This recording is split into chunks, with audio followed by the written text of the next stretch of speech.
एक गांव में दो भाई रहते थे। बड़े भाई की पत्नी जेठानी और छोटे भाई की पत्नी देवरानी थी। दोनों के पुत्र थे। आश्विन कृष्ण पक्ष की अष्टमी को ज्योतिया व्रत का दिन आया।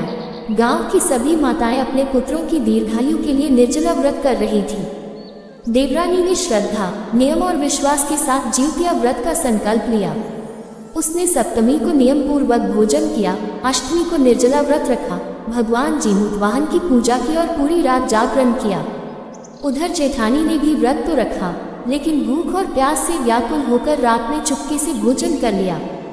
सुबह उसने किसी को ये बात नहीं बताई और स्वयं को व्रतधारी बताती रही। समय बीतने पर देवरानी के पुत्र स्वस्थ, दीर्घायु और सुखी रहे। उनके जीवन में उन्नति होने लगी। दूसरी ओर जेठानी के बच्चों पर बार बार संकट आने लगे। वे बीमार रहने लगे और परिवार में चिंता बढ़ गई। जेठानी ने देवरानी से पूछा, बहन, तुम्हारे बच्चों पर भगवान की इतनी कृपा क्यों है? देवरानी ने विनम्रता से उत्तर दिया, बहन, ये सब भगवान जीमूतवाहन की कृपा और ज्योतिया व्रत का फल है। इस व्रत को पूरी श्रद्धा और नियम के साथ करना चाहिए। जेठानी को अपनी भूल का एहसास हुआ।